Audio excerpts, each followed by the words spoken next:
to dedicate this Torah takeaway to all these soldiers who are putting themselves on the line for us, the IDF, for all the hostages who have been in captivity for over 100 days now, and for all those who need a refuah shlema very speedily. The past few weeks we've been reading about the story of the exodus of Egypt, of Yetziat Mitzrayim, and as I was thinking about it, there was something that was really disturbing me about why the story of Yetziat Mitzrayim is such a core piece of our religion, why it's such a focal point of Judaism, to the point that when God introduced himself, he introduced himself as Ani Hashem Elokecha, Asher Hotzeticha Me'eret Mitzrayim. I'm the God that took you out of Egypt. That's how God defines himself. So I'll answer with a story, a pretty well-known story, about a little boy named Clint Pulver, who lived in Utah. And when he was a young boy, sitting in the classroom was not easy for him.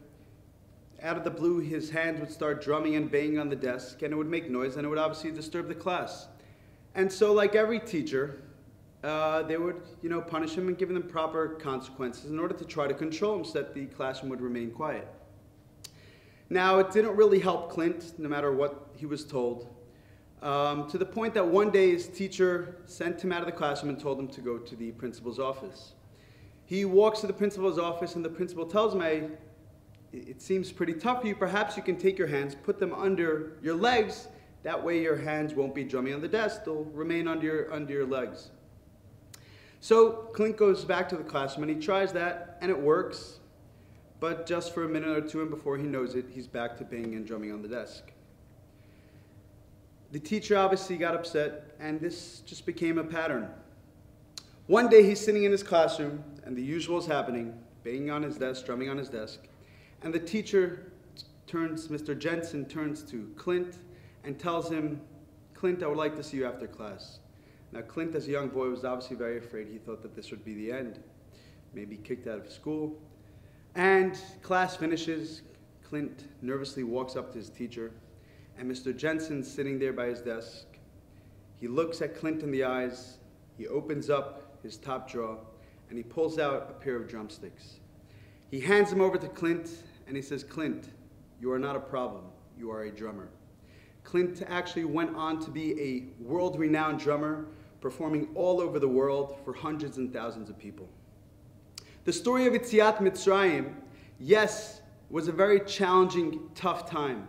But as God told Yaakov before the Jewish people went down, "Va'achoreichem yetz'u b'rechush gadol," afterwards you will come out with immense wealth, great riches, both physically and spiritually. It was a challenging, dark time in order so that afterwards the Jewish people can reach great, great heights. All of us have these challenges, have these struggles. As the Alter Rebbe, the first Chabad Rebbe, the founder of Chabad Hasidism, says, the word Mitzrayim actually comes from the word Mitzarim, constraints, boundaries. We all have things that hold us back. We all have challenges that hurt us. Sometimes we wish we were brought up in a different family. Sometimes we wish we didn't have certain struggles or certain habits. We wish we could control ourselves in certain areas. And we look down and negative at ourselves. But we have to realize that these challenges are actually bringing us, they're there to bring us to way greater heights, way greater of a potential. To give us emunah in Hashem, a stronger emunah in Hashem that we've never had, and actually a stronger emunah in ourselves that we've never had. Because these challenges are there to bring out the best parts of ourselves, deep parts of ourselves that we never knew existed. After October 7th, the Jewish people were hit extremely tragically, and we obviously suffered, and it's been the worst day since the Holocaust. But what we have to do is we have to take that day and we have to transform it into a day of positivity. That the day itself is, yes, very tough, but that it propels us to be stronger and prouder Jews, more connected to our Torah and our mitzvot. Because the Jewish people are not a people of perfection, but we are a people of transformation. Thank you very much.